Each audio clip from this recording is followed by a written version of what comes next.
Hello, everyone. We are ready to start our brown bag session for today. Thank you very much for all attending, both those who are in person and those online. My name is Julie Rashid, And I'm Connie Bongiorno. and we are the co-chairs of the Professional Development and Recognition Subcommittee of the PNA Senate. Today, it is our great pleasure to have Lisa Warren here. She is the Assistant Vice President and Chief of Staff. As Chief of Staff, Lisa ensures effective planning and coordination of the research agenda, including strategic initiatives, priority setting, and work planning. Lisa manages OVPR's centralized shared services, including communications, information technology, human resources, finance, and the administrative support team. She began her career in accounting positions and expanded her experience to include research administration, information technology, compliance policy, business analysis, strategic planning, and project management in her more than 30 years at the University of Minnesota. Lisa holds a BS in accounting from the Carlson School of Management and an MPA from the Humphrey School of Public Affairs. I also wanted to take this time to thank Fran. He helped quite a bit with pulling this all together, and he's also on the committee with us. So thank you for doing all of that. And I wanted to mention this is my last event because Friday is my last day. So it will no longer be Junie, but just Julie. So without further ado, I'll call up Lisa Warren. Thank you.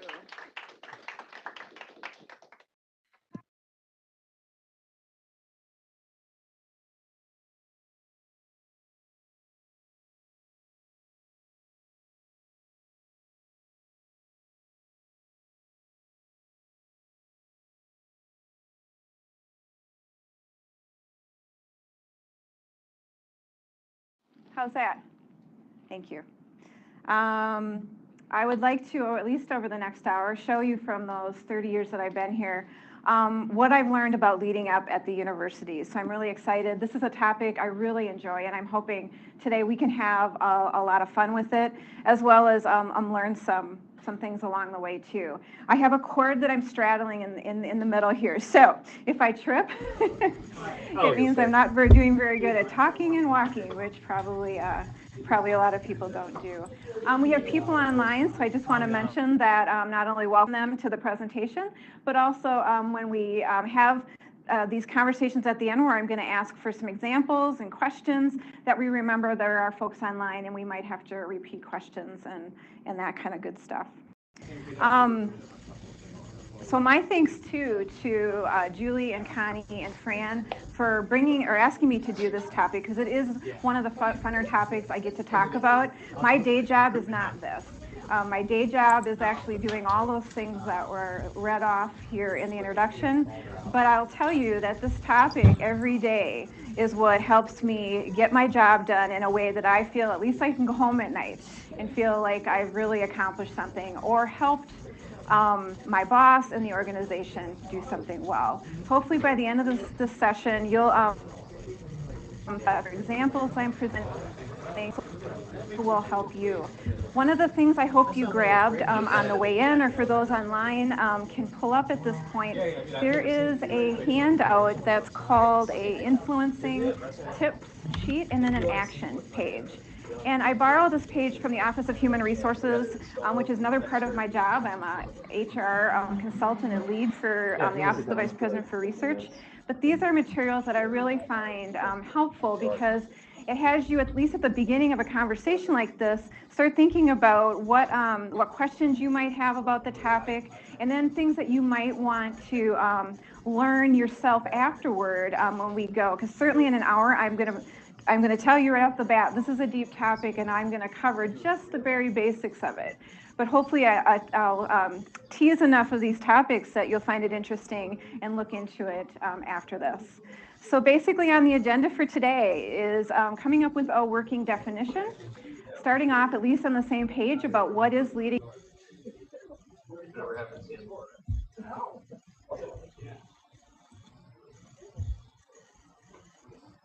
what works and doesn't work, because I've tried it. You probably want to know the things I've tried that hasn't worked, so you don't repeat that. But I do have experts here in my presentation that provide some really cool resources that you can go and check out after we're done here, whether it's you're interested in reading a book or just going online and watching a YouTube video that they've done on this topic. And then you're talking about leading up as far as what skills really are involved in this concept called leading up. And that's really the first thing I'm going to hone in and teach you today is leading up is a process. And it's a process that occurs and requires us to actually incorporate different kinds of skills depending on the situation we're in. And so I'm going to talk about what those skills are as we go through today. And then at the end, the create an action plan, that really is that handout that you all have in front of you. All right, so what I learned through presenting this topic is that it's really important to start out with these two concepts. What is leadership and what is management? And why is this important? Because a lot of times they get intertwined, and a lot of times people think that these two things have to go together. And I'm here to say that while they go hand in hand, that one can be both a manager and a leader. You can be a leader and not have to be in a management position at the university. And I believe in your brown bag, for those that attended in September, that was hopefully a point, at least from what I could tell, was what was really trying to be stressed, is that leading and leadership occurs all over the place, in any position you're in. And so by showing you this difference, what I'm trying to do is not only emphasize that, but also when we start talking about examples of situations that you're in, I may refer to that being more of a management type of a situation or an area, which I'm happy to talk about from an HR perspective, but it may not be something where a leading up kind of concept or skill might apply, but we can talk through that. Have you all seen lists like this before?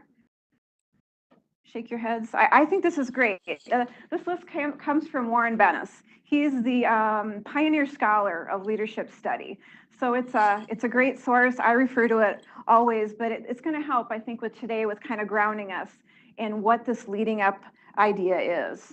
So if I take that first column, leadership, and move it forward now to creating a working definition of leading up, this is what I've come up with. And you can see there's a lot of similar words there. Concentrating and communicating on these what and why questions. Focusing on people and relationships instead of focusing on structure and procedures and process. Having a long range view, kind of a view of a horizon, wanting to know where are we going with this? Versus a manager really wants to get the job done that day, and they need to, and they have results that they're accountable that day. But in leading up, what we're talking about is that long range horizon. In leading up, we're using parts of our brain that I would like to consider more of our creative parts of our brain. So the origination, the developing of something new. And I think this is where, when I first understood what leading up might be, this is what really intrigued me, because I am a creative person. And this was something that was exciting to think of, that I could be involved with a group of people or with my boss in developing and originating things. And how cool would that be? In management, you're really taking existing things and making them work. And maybe you can apply some creativity there, but that's not the primary objective. Usually something is already scripted for you, and you're just making sure that's executed well. Leading up is this inspiration and trust topic, and that really, going back to that leadership. If you're a good leader, you're inspirational and talking and getting people to hopefully go along with you and help you in the things that you need to do. And part of that, and I would separate these two pieces actually, is first establishing trust with the groups that you're working with and making sure that trust thing isn't overlooked and skipped over. And the other cool thing about this leading up concept is challenging the status quo. And I think a lot of us too, that if you're in a situation where you're new and you're seeing stuff for the first time, this is kind of what you're already naturally wanting to do, is say, hey, why do you do this? Why, is it that things in here are working the same way? And in a leading up situation, that's you're free and you're actually encouraged to kind of get at this this challenging the status quo thing. So I was really excited when I found this picture. I was looking for a leading up picture because I didn't want all these dry words in a slide and trying to break it up. And why this is cool is because this really taps into what you all talked about in September. That very inner part of the circle, that self-leadership, I believe, and you guys correct me if I'm wrong, Fran, Julie, or Connie, this to me was what was really focused on in September. Is that right? And the leading from inside out kind of thing. And so I got excited because I thought, well, maybe this is a way to bridge what you learned in September with what we're going to cover today, but also giving you a couple other topics that you might want to consider going forward. So whether that is thinking about leading across the organization, or you are in a management supervisory position and you want to learn more about the traditional leading down, which is more common. But today, where that arrow's pointing is where I'm going to keep us focused. But as far as teaser or other things, I know, Connie, you're on your way out the door, but if there's other of these that you want to know more about, this is really, I think, a great illustration of leadership and why it's so important that everybody feels like they can do this, and why you can work it into some part of what you do every day. And then I've got a quote there from John Maxwell, who is one of the experts I'm going to pull in here in a second. And he is the author of this book called The 360 Degree Leader. And as far as leadership books go, and that particular concept, that's one of the ones that I found the most helpful, at least with my job as chief of staff. And it does talk about all these facets of leadership, which I think are really, really interesting. So let's move now from this working definition that we've talked about to now how the experts might define leading up. And I'm going to talk about, work with two different individuals here. One is Michael Useem, who's the professor of management at the Wharton School of the University of Pennsylvania. He's a scholar in this area of leadership, and he has done some publications and articles specifically about not only, and a book here, which I've brought a picture in, specifically about leading up. And I really like what he says here about leading up. Leading up is an affirmative calling to help a boss accomplish what everyone in the organization wants or needs to accomplish. And there's a couple of words here, well, actually there's a lot of words here that I really like. This affirmative calling that we can all answer to if we choose to. And that it's to accomplish what everyone else in the organization would like to accomplish. And seeing that and wanting to actually help that move forward. And then the next individual we're going to talk about today is John Maxwell, who's New York Times bestselling author. This book is on that list. He also is an inspirational speaker and a pastor. And this is actually my favorite quote of the day. Follow me, I'm right behind you. It says a lot in a very few words. And it gets to that point of, so if I'm a follower, is there really an opportunity for me to be a driver in any of the situations that I'm dealing with? So if we go back to Michael Useem and his work at the University of Pennsylvania, why is leading up important? He does a nice job, I think, articulating why today this is more important than ever. And the big one here is that organizations really are becoming these more decentralized creatures. I would argue that the university has always been a decentralized creature, but for this particular item here, he was really referring to current events and how this power, and and how some of these responsibilities are being diffused throughout the organization. What happens though a lot of times is the responsibilities get diffused out, but what doesn't go with it is the authority. So you're expected to do and deliver at this higher range or at this higher level, but you don't always have the authority to do that. So what do? Well, leading up is one thing you can bring in to some of the skills and the things you're doing to help with that particular situation. And that's actually my life, is I have a lot of responsibilities and not always the authority to do everything I need to do. And so I'm going to show you later on how I've had to kind of work with that, embrace it first, and not kind of go, woe is me. This is like, I'm not going to be able to kind of work past this. It really is a situation where you can be actually quite successful. And then the other thing is, as organizations are realizing that there's a lot of information in the middle parts and in the depths of an organization that needs to be filtered up. And how do you do that? Well, it comes from paying close attention to those people that are wanting to put forward ideas, that are wanting to tell you about problems that they're dealing with, but they have a solution. It's being in those kinds of situations where you can see that there's a lot of things there that if they're not tapped into, leadership really isn't having all the information they need to make, to me, the best decision they could for an institution. But also they're doing it without engaging and having that engagement all across the organization. They're making decisions, and it's not something that everybody really believes or buys into. There are specifics that Michael Youssef bring up about what leading up is, and here he reinforces leading up is not managing up. Leading up is much more difficult. And then this final thing is leading up to your boss, and you're gonna hear these terms over and over and over, I promise, and probably ad nauseum, but diplomacy, intuition, honesty, and stubbornness. These are things that are going to come up as we talk about when you're working in a leading up situation, why diplomacy is important, why going with your gut and intuition is important, but how do you do that? How do you effectively bring that great idea that you have forward? Why honesty is important.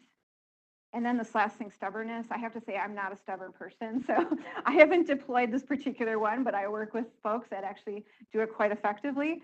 They call it perseverance, or just maybe lasting out, before every other us wants to quit. So let's just pivot here a little bit and go back to John Maxwell. Another idea of what leading up is and how he would view it. Most leaders want to lead, not be led. And that's the ego part. You can get into that if you want. But most leaders also want to have value added to them. And if you take the approach of wanting to add value to those above you, you have the best chance of influencing them. And we're going to work through the concepts of adding value and influencing in much more depth in the following slides. But this really is a nice, neat way of putting together how the situation between you and a boss, you and a leader, you and a supervisor, I'm going to use those words interchangeably because or even in a partnership relationship where you're working with a colleague, all of those situations leading up or leading across, some of these skills are the same. So here's a takeaway for you. So if you don't take away anything more than just this slide, this is a cool thing if you want to put it on your computer, if you want to just take it back and just focus on these 9 things. John Maxwell has come up with these principles of leading up, and they really do, as far as at least my understanding of them and my ability to see them in my own work, these are quite helpful, and they hit the nail on the head with how I think leading up works in a real life scenario. So leading yourself exceptionally well. If we go back to that circle and the center part, that was 50% personal leadership and knowing what your leadership style is and knowing who you want to be as a leader, how you want to be as a leader. That's what this bullet is referring to. It also brings in that emotional intelligence component, another great topic if you haven't covered emotional intelligence, but that one really is another thing that really you bring into you bring into these situations either knowingly or unknowingly. The more you actually are aware of your kind of emotional intelligence, I think the better you are in situations. Lighten your leader's load. Be there, understand when there's a lot of work to be done, and if there's an opportunity to be able to find out if there's a way that you can help. Be willing to do what others won't do. This one's one of my favorite, and it actually has been very helpful for me long term, just because I tend to like working on things that nobody else wants to work on.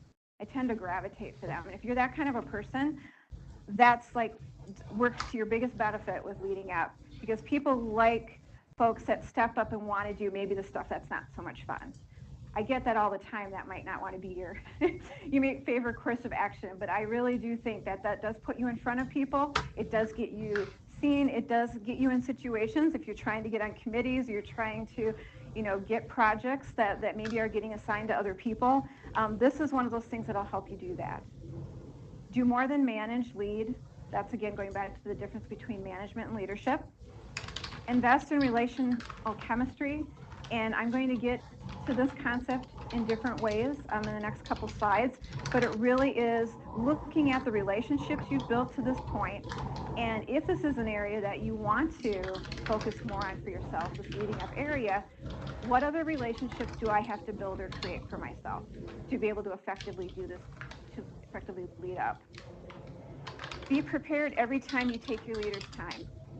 And I, as a chief of staff, I sit in on all the one-on-ones with the vice president for research.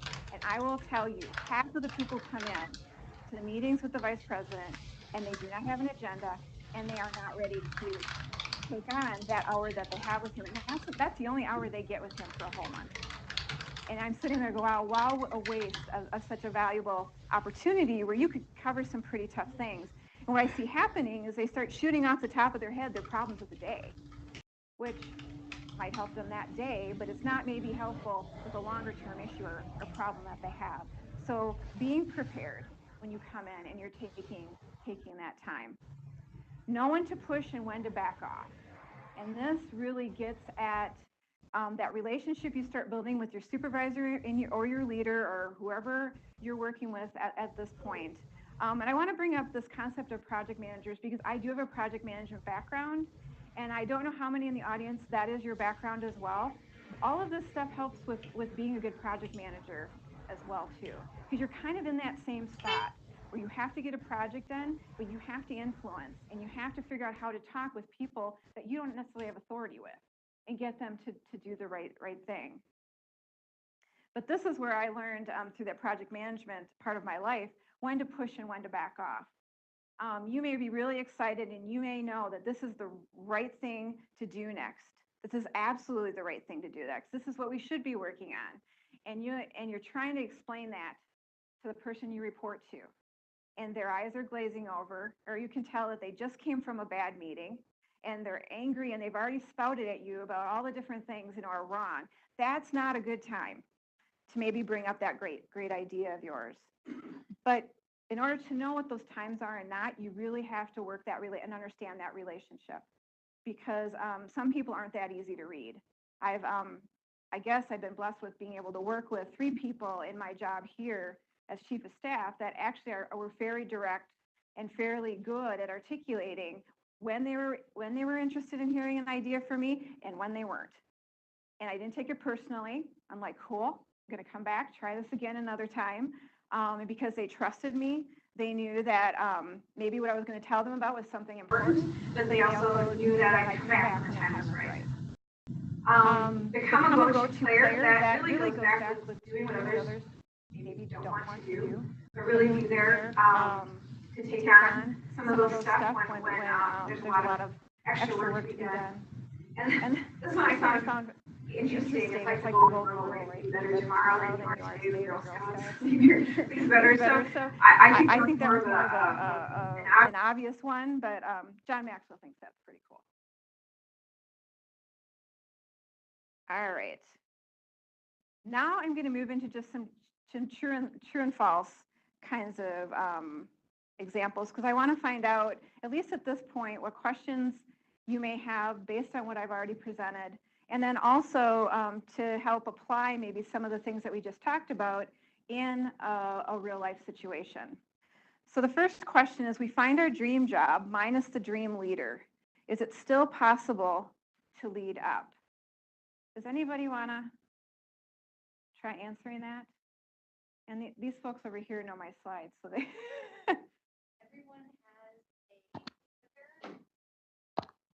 Everyone has a clicker, so just like truck driver, hit the side button when you want to speak.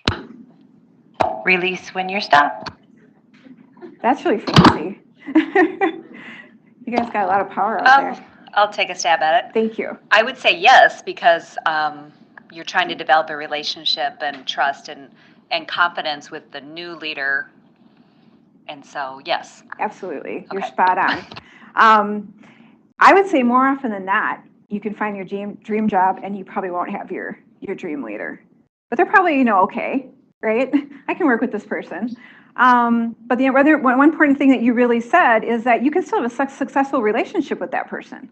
There still is a way to have a relationship with almost anybody you report to. It may not be fun, and there also may be opportunities that you go home at night and go, I don't know if I can do this again tomorrow because it was just so hard to connect with this particular person. Oh, yep. We have a question from Megan online. I find that I am often willing to do what others won't and offer to lighten not only my leader's load, but laterally my colleagues' loads. I have had to learn boundaries and not offer to help sometimes, especially when I'm feeling they're taking advantage of me, taking credit for my work, not acknowledging my contributions, outright insulting me in meetings, etc. What do you recommend for knowing when to lead up, who to trust, and when to walk away? That's great. So here and this is where I encourage all of you, this is the leading up opportunity for you. If you have thoughts too related to some of these questions, I would love to hear them. I have my perspective on this, but certainly if there's others willing to share, I'm sure it would be appreciated amongst colleagues here. So taking credit for work that we've done, I would say, or I would guess that almost all of us have probably been in that spot where we've done a really good job on something. We put it on someone's desk, that report, it's wrapped up with a bow, and it's the best report ever. And then you hear the report's been taken to the boss's boss, and that boss got all of the kudos for what was in that. Great job leading them through this particular task. And so to me, that there's a couple of questions of what happens next. So if your boss comes back and shares that particular conversation with you, and you're in a situation where they recognize that you were the one that actually did most of the work, if somehow you can get from them that there's a small realization there, I usually take that as a win and go with it. I don't need to be, told like directly that this was all your work, I couldn't have done it without you. Sometimes I like to hear that. But I know most of the time it's a team effort anyway, so it needs to be divided. So if I can see that there's some recognition that that particular person does realize the work I did, I'm okay with that and I kind of let it go. There's another component to this about interactions and meetings. And I'm gonna switch, if everyone's okay, to an HR kind of answer to that question, because I believe this is where we shift from being in a leading up scenario, where we're working with our boss, we're giving them great information, great product to help them and help the organization be better, very selfless. To now there's a particular interaction that's affecting me negatively. And what I would recommend in this particular case, in a meeting especially, if the feedback you're getting in a meeting is not helpful to you, is to find a way to bring it up with that person and say, hey, you said this to me, or this came up in the meeting, this is what I heard. Is this really what was meant? Some people can say that, some people can't, or you just don't have a relationship with somebody that you can do that in. But the best of all worlds, you'd want to deal with that directly between the employee and the supervisor and trying to talk through that. Does that make sense? At least from that piece? I wished it didn't happen where you're in a public setting and they're using that setting to kind of either point out an error that somebody's made or take someone kind of to task for something that they didn't do. And I know we don't live in a perfect world, so there's my idealism that's getting shot to heck. But it is unfortunate, but the only way you can deal with it really is to advocate for yourself. And if that doesn't work with your human resources person. I help a lot of people as the HR lead with these kinds of situations. How do I build a better relationship with my boss? All right, next, true and false. Leading up means influencing those above you in the organization to support your personal objectives and career advancement.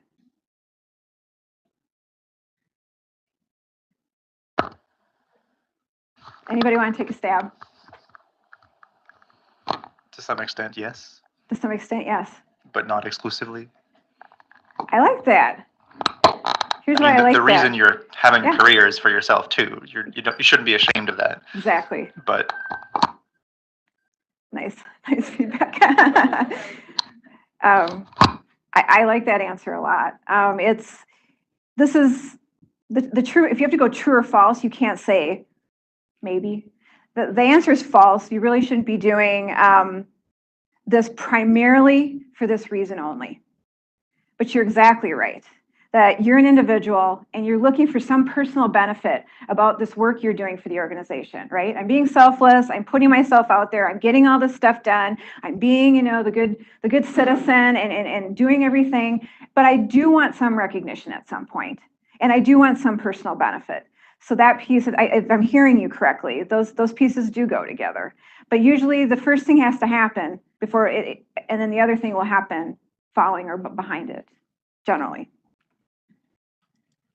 All right, last true or false. Leaders have followers, but not all followers are subordinates. I see some shaking heads, true. Yep. This is actually John Maxwell's another one of his famous quotes. And here when I put this on the slide, I thought a little bit about this word subordinate, and I kind of was interested in the reaction from this group as well, as far as, it can have a negative connotation. And in some literature, that's just how they call the superior, the subordinate, or, it's just terminology. So I didn't want this to be, to come across in a negative way. I think, though, the point is, going back to John Maxwell's first quote, follow me, I'm right behind you. That's really what this is trying to get at as well.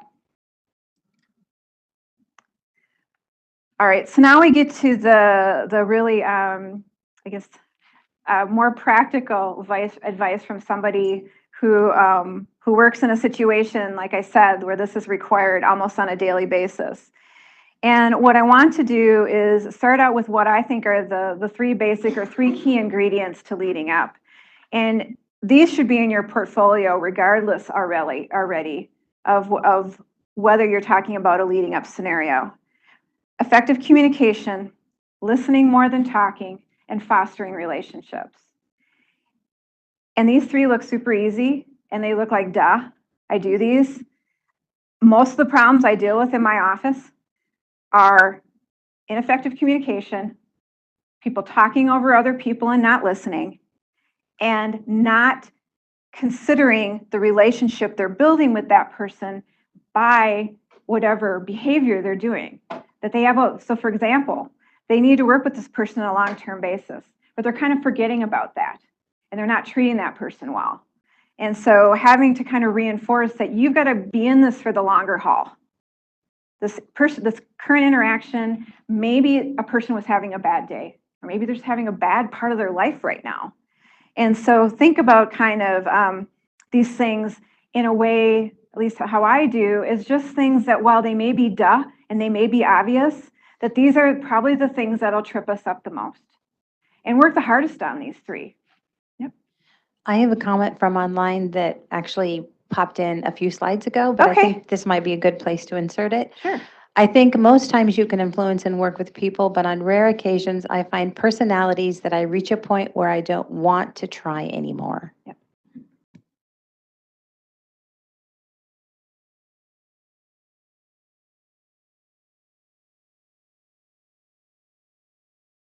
In the organization, because that could determine whether or not you need to possibly leave your job, right? Switch jobs.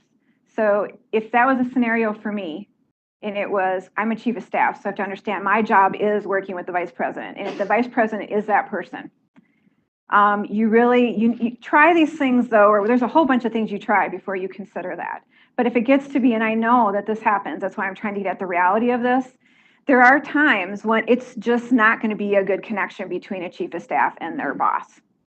And what usually happens is the chief of staff goes. That's just how it works. And anytime we get a new vice president for research in our office, my job is always on the line. And that's okay, and I've accepted that in my role, because the person coming in needs somebody that's going to be compatible with them. That's how our particular relationship works. So that's why I asked the first question, what is this person to you? Other situations, they're a committee member or they're on a particular project with you and they're absolutely impossible to work with. That's a situation that has a lot more options However, you're going to be dependent on whether or not the person that supervises or has authority over that person can get that person to recognize the behavior that's not helpful, and not only recognize it, that they're willing to do something about it.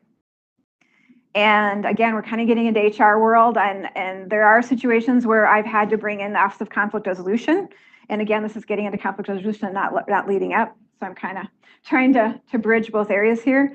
But it really is mediation at that point, because you're really trying to you need to be an effective team. You need to get this project done, but you have a member that really just isn't functioning or isn't being able to figure out how to work within that team atmosphere. Are there other ideas that maybe I could cover that I missed, or you think I got the question? Okay. All right, so I got a little bonus down there. If you do these other things, it'll help in other parts of your life. I find that it works very well at home. That effective communication thing, and finding it listening to my kids more than talking at them. Okay, so here's where we get really into the specifics of leading up. And this is where we'll spend a little more time delving in. And there's one particular one at the end where I'm gonna tap into that particular concept, but I'm also gonna reinforce that you might wanna follow up with another session about that particular one, because we just don't have enough time to cover it here today. This first one is negotiate for success. And this is really advocating for yourself in your role with your boss or your supervisor. And going back to knowing yourself, what you want, what you're hoping to achieve in the role that you've been put in, being that person that's able to say, hey, what are the expectations of me? I know I have this job description, and I can read that, and I guess I can understand, we can talk through that, but really, what's expected? What is success? If I do something successfully, what does that look like to you? Not only that, asking them if you're in a manager or supervisor job, saying, hey, I'm managing and supervising. What do you think an effective manager or supervisor looks like in this organization, especially if you're coming into someplace new? Getting that information is helpful too. And why? Because that's all data you can start collecting and using to determine, and also to really look at situations that start coming across your desk after that. So if he says, I have a very open management, she, my boss happens to be a he, says, I have a very open management style. Come in my office anytime. We don't have to have, regular meetings, just drop in. I like regular meetings. I have too busy of a schedule to kind of go with that kind of a flow. But he's my boss, and he's important, and I really do need to listen to what he likes, his preferences are. So what we've actually agreed to do is we keep a meeting on the calendar. And as far as this information he's given me, he's helped me understand that what's important to him is that he can be fluid in how he leads, that he can come around and he can create ideas on the fly walking around the office. And that works great. Now that I know that, then I have to figure out, okay, how do I work with a boss that likes to do this? And in a way that'll help me be a good chief of staff in his world. And this is a negotiation area too. And if you're comfortable with negotiation or don't know a lot about negotiation, this is where some of your negotiation skills will come into play. Another whole topic for another day. Negotiation to me is very, very intriguing. And I took a class over at Humphrey that was just amazingly helpful in my area of being able to negotiate. Then there's this concept called upward mentoring. And if you've been in a situation where you've had a coach or a mentor, you've seen it happen in reverse. Someone's coached and mentored you, and I hope if you've been in that situation, you know what works and what doesn't work. Because what you can do is you can apply that now in reverse. Because in mentoring upward or coaching upward, that's kind of what you're going to be looking to do, is find out what works and what doesn't work with that particular individual. And then going back to that know when to turn things on and off, this becomes really important. And it's why it says here, be careful. Recognize that that may not be the opportune time to do that, or your boss just may not be entered into that kind of thing, mentoring and coaching. And there's also the sneaky little way you can do it too, where they don't even realize they're being mentored and coached, but that comes with time. And again, learning how that individual clicks and what they like as far as support and what they don't appreciate as far as support. Think strategically, or think in a way that your boss would think as far as tackling the problems of their day. What things are important to them? I have an employee that comes into my office, and I just love that he asks this question: what's on your mind today? What's kind of big? What's current events going on this week? And you know what he's doing? He's leading up. He's trying to find out for me what I think about what I'm doing. He's looking for, we've worked together long enough. He's also looking for areas he can help me with. And all by simple questions. What's on your mind? What are your priorities? What's the vice president's priorities now? And asking those questions, then when I think of things, work further down the line where I know I need help, because he's asked or because he's shown an interest, his name will pop into my head, or I'll offer him up in a project, maybe in another area. So understand your leader's goals, study your unit's key initiatives, and priorities. And if they aren't written down anywhere, you're kind of gonna have to ask. There's kind of no way around that. And this last thing, deliver quality, distinguish yourself and do your work with excellence. And this is another one that to me is like, okay, duh, right? You got to do a good job. Aren't we all kind of, at least as far as we've come in our careers, isn't that what's kind of been hammered on us? Especially with, going through school and college and getting grades when you don't do, or bad grades when you don't do a good job. But because of the fast-paced world we work in, because of the cryptic way we talk to each other now, text messaging, emails, it is hard to deliver with quality, because a lot of times I misinterpret things coming in. I get the work done, I think I've done it the right way, but I didn't really understand the request that came in because of however it was phrased. I didn't take the moment, I didn't take the time to clarify back, is this really what you want? And which would have been helpful. Because I am by nature quality driven, but this is something too that think about as you're completing projects. Though my boss also told me the other day, he said, Lisa, he said, I get how you want to do a good job on this. It's not going to be worth it. All the time and effort we might put into this, it's not going to be worth all the time and effort you're going to put into it. And what was cool about that is now he and I, my boss and I, have worked together long enough. He knew that I wanted to deliver something that was good, that would look good for our organization when he brought it someplace else. But he also knew that it wasn't going to matter. So he kind of called me back on that. And that was something that, another way that I knew that we had a relationship that for me was going to be productive, and one that we could work together on these particular types of issues. I see hands and a microphone here. Okay, on your previous slide, there was a part about building trust, which is usually meant to be either a reciprocal thing or getting the person above you to trust you. Yes. But what if you don't trust them? How do you build trust upwards if you don't trust them to respond well to your needs, or if they've demonstrated failures in the past? If they don't seem to be interested in being trustworthy, they just want to use their authority rather than trust. That's a really good question, and I know it happened. I know I've been in situations where I don't necessarily trust that. Well, there's a lot of reasons, because if I share something that's going to get shared more broadly, it's confidential, but it's probably not going to be kept confidential. I'm sharing something that's the work of a team that's in draft form, and all of a sudden that draft gets out. It really shouldn't have been shared, and now I've compromised all the work of my team because they didn't want that draft out there, but I was sharing it, just to be helpful. I still have to work with that person. I don't trust them, maybe as much as I used to. Can you regain trust? That's where my head kind of goes. Or is it somebody that has, in our relationship, it's so far gone with where they've shown that they can't be trusted that you don't want to maybe give them another chance to kind of rebuild that scenario.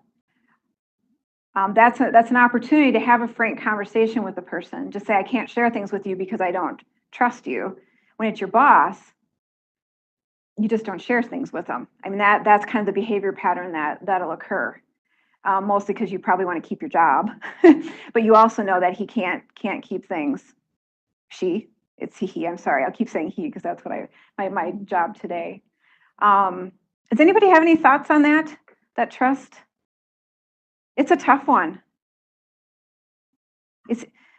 There's a great expression, and I don't remember who says this. Trust is easy. to lose. It's hard to get back. And I just happen to come from a point of view where I don't want to lose trust with anybody, because I don't want to, I unfortunately, be in that position of having to do all the work to regain that trust back. But it can happen to any of us. Or unfortunately, we did something not meaning to, and we've lost trust, that trusting relationship with that person for a little while. I have two questions here. What was the class at Humphrey about negotiating? What was it called? And the second one is, what if your leaders do not have specific unit goals or initiatives?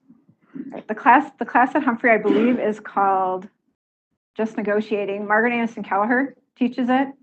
It's phenomenal, because she comes at it from all of her various hats and experience with the state legislature. It should be in Humphrey School's course information. If not, I can follow up and send it after today. And the second question was, can you repeat it? What if your leaders do not have specific unit goals or initiatives? That's a place where you could be the go-to player, where you could actually say, hey, I hear you talk a lot about our priorities. A lot of it's oral, a lot of it's not written down. Is there an opportunity for me to kind of capture those in a written document? Say, hey, I think it would really help the rest of our group if we could kind of build off of this and help you with it. When I've offered that, I generally don't get told no, because I'm going to do the extra work to actually, write it all up. If you're not in a position to be able to acquire that information, find out maybe who would be willing to acquire that for you and help write it up, or at least articulate it in some way. Most people shouldn't be afraid. They may not know what their priorities are, but they shouldn't be, once they know them, they shouldn't be afraid to and shouldn't want to not share them. All right, let's keep moving along here. Influencing without authority. So the handout that you all have has tips for increasing your influence. This is the topic that I was talking about, that if you want to delve into this, I would suggest that you do a brown bag just on this topic alone. And it's called, the workshop that Office of Human Resources does is called Influencing Without Authority. And they specifically speak to the skill of influencing. And what I want to do today is show you the bigger picture of leading up, because influencing is just one part of that leading up scenario, but it's an important part. And I will cover one thing that they do in this workshop, because I really love this partner model. Being able to influence means demonstrating that you're a valuable partner, you're credible, and you can be relied on. And so what they've done is they've taken those letters of partner and they've created this acronym where those letters each mean something about what, or describes what it means to be a credible partner in a relationship. And again, this is a relationship with anybody. One of your colleagues, your boss, it could be anywhere, but these things really hold true for me. Make sure you have common goals. Identify, if you don't have common goals, find a common ground to work on in order to kind of execute that partnership in a way that'll be beneficial to you both. Agree to disagree. So if you're in a situation where there is a lot of difference in opinion, it's okay to call the question. Can we just agree to disagree? And by agreeing to disagree, what you've done is you've not only shown leadership, you've said, hey, it's okay, we can have these differences in opinion.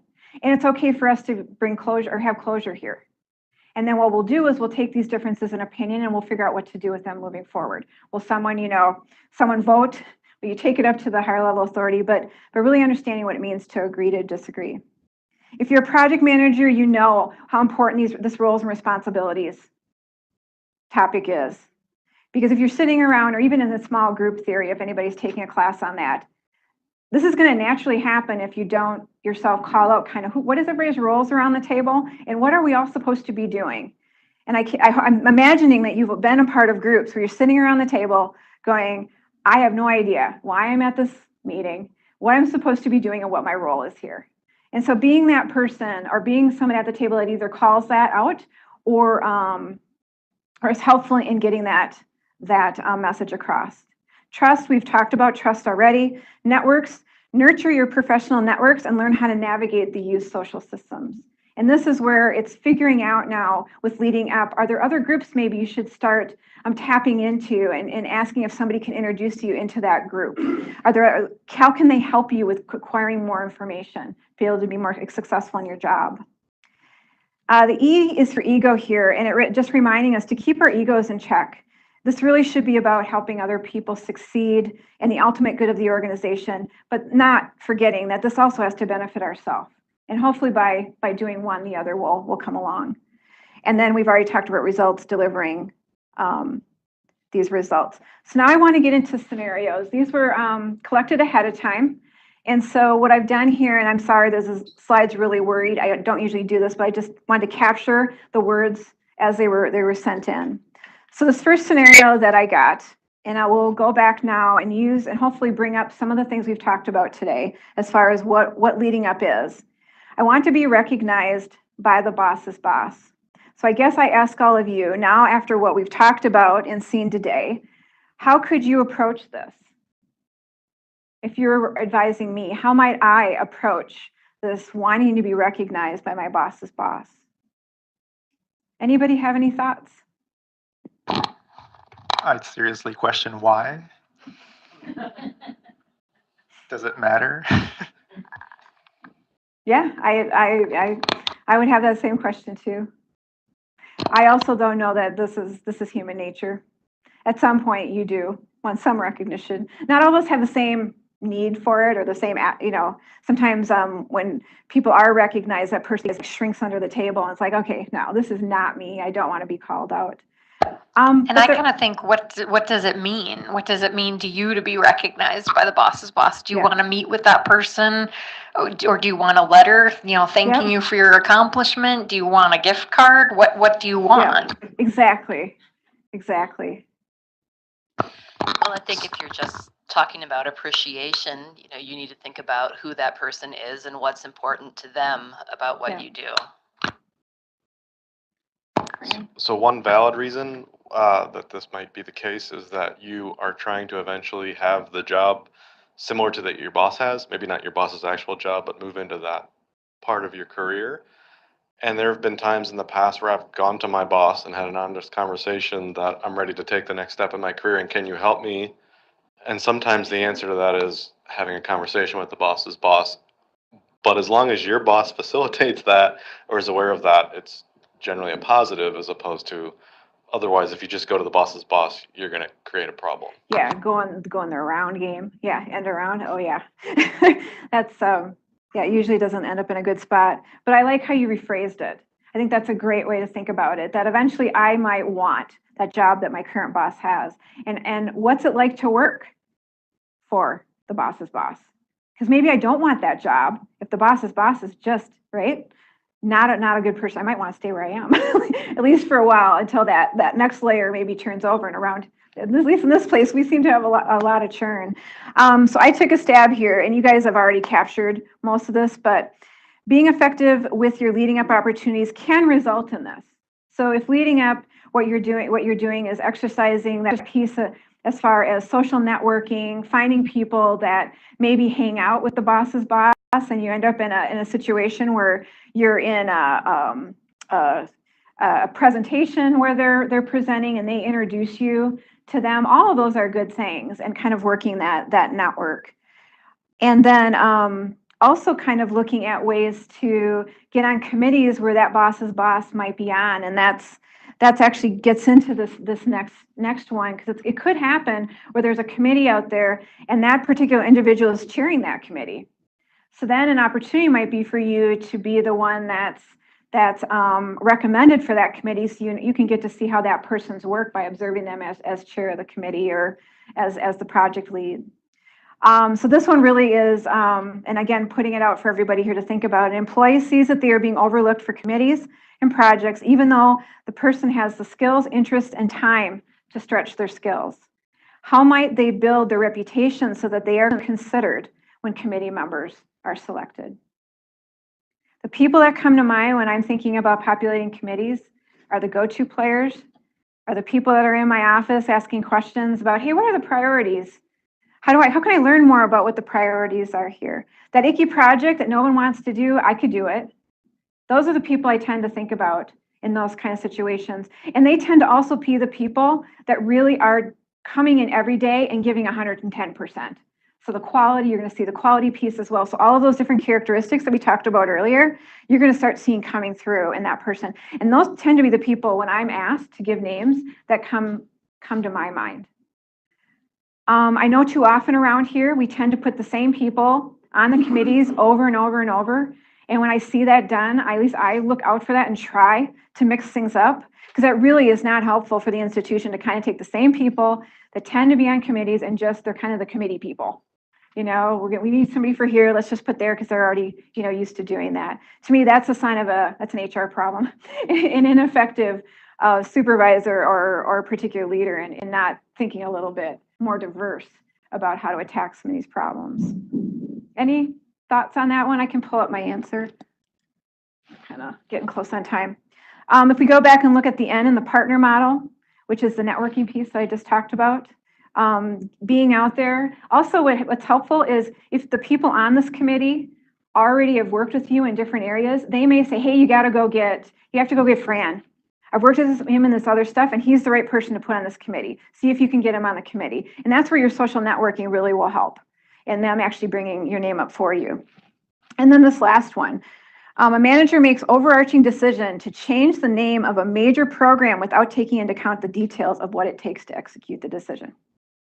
I love this one because it happens every day in my life. This is a great idea, right? We're going to go do this, make it so.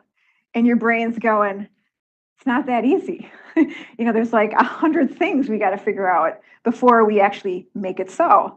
So how do you delicately bring all those 100 things back to this person that has this brilliant idea, right? And so that's where that trust and being able to work and be honest and open with that person really comes into play. And you say, hey, I know you're really excited about this idea. I want to work on it too. Our organization's all excited now because you just brought it up. But this is what it's going to take. And sometimes they'll say, yeah, Lisa, the devil's in the details. You'll figure it out. And yes, that is true. And that's probably also a moment for me to hear, not a good time, Lisa, to give him all the 100 details that he may need to know at this point, but to figure out how to feed him those details over time so he can really see the true scope of what he's trying to do here. And in an effective leading up scenario, you're able to do that. All right. Other scenarios and questions, and then the only thing I have here before everybody needs to get out of here is kind of don't forgetting to take that action plan with you. And here are a bunch of resources and references here that all of those things that I just covered in a very high level way. And I know maybe you felt like drinking out of a fire hose a little bit here today, but this is a topic that I think if you're interested in, you can find a lot of really good, useful things here to kind of feed more of that interest you might have. But other questions or scenarios, I'm trying to be respectful too of people's time.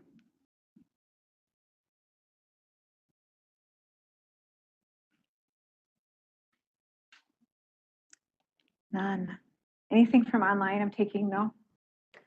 All right. Well, thank you. Thank you for letting me come and talk about this with you. It's been fun. And have a good rest of the day.